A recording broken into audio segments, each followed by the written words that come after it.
नमस्ते। मैं आज दूसरी कहानी लेके आई हूँ। पुराने समय की बात है जब राजा का राज्य हुआ करता था।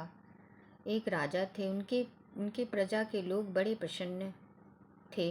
राजा रात में भिखारी का भेष बदल कर जनता की मदद करते। भिखारी का भेष धारण करके बारी बारी से गरीबों के घरों में जाते या कोई भी एक घर में जाकर दरवाजे पर खड़ा होकर खाने को मांगते, और जब वह व्यक्ति खाने को अच्छा भोजन नहीं लाता तो वे समझ जाते कि घर में अनाज और धन की कमी है। तो अगले दिन वह अनाज और धन मंत्री से कहकर भिजवा देते थे और उसके लायक काम दिला देते थे।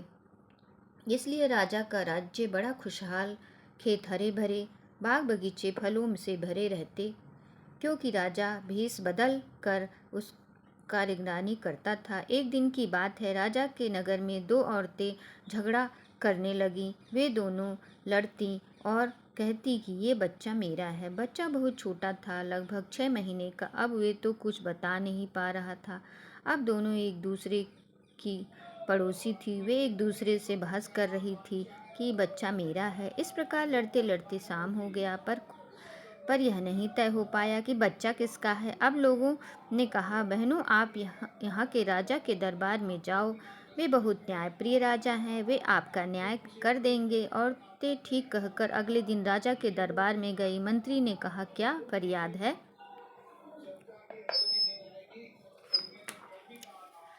दोनों औरतें बोली कि मुझे राजा से न्याय चाहिए। राजा जी ने पूछा, बताओ।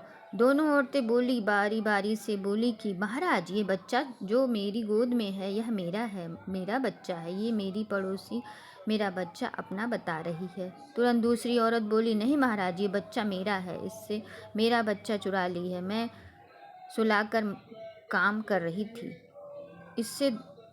इसने मेरा बच्चा चुरा लिया। महाराज, मेरा बच्चा मुझे वापस दिला दो। पहली बोली, नहीं महाराज, ये झूठ बोल रही है, यह बच्चा मेरा है। और बच्चा चुपचाप देख रहा था। अब महाराजा दोनों का बात सुनकर बड़ा सोच में पड़ गए कि अरे, बच्चा किस औरत का है, ये कैसे पता करें। सोच कर थोड़ी देर में बोले, मंत्री, जल्लाद को बुलाओ और बच्चे को बीच से आधा करके दोनों माताओं को बच्चा बांट दो। पहली औरत कुछ नहीं बोली, मगर दूसरी औरत चिल्लाने लगी, बोली, दुहाई महाराज, मुझे बच्चा नहीं चाहिए, बच्चा पहली औरत को दे दी जाए। और चुप हो गई, महाराज के पैरों पर गिर गई। महाराज समझ गए कि बच्चा दूसरी औरत की है। माँ कहीं अपने बच्चे को काटेगी भला, ऐसा सोचने लगे। राजा ने पूछा, क्यों, तुम्हें बच्चा नहीं चाहिए? पहली औरत बोली कि महाराज, बच्चा काट कर आधा आधा बांट दें। फिर दूसरी औरत बोली, नहीं महाराज, ऐसा अन्याय मत करें, आप न्यायप्रिय के नाम से मशहूर हैं, आप न्याय करें, आप बच्चा इसी पहली औरत को दे दें। राजा ने मंत्री से कहा, ये बच्चा दूसरी औरत का है, क्योंकि माँ अपने बच्चे को कटते नहीं देख सकती। दूसरी औरत बोली, जी महाराज, बच्चा कहीं भी रहे, जिंदा रहे, खुश रहे, मैं ये चाहती थी।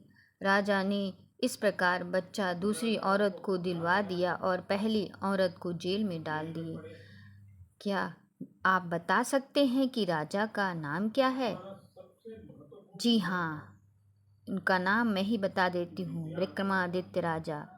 इस कहानी से यह ज्ञान मिलता है कि एक माँ अपने बच्चे का जीवन खुशी और समृद्धि और जीता हुआ देखना चाहती है।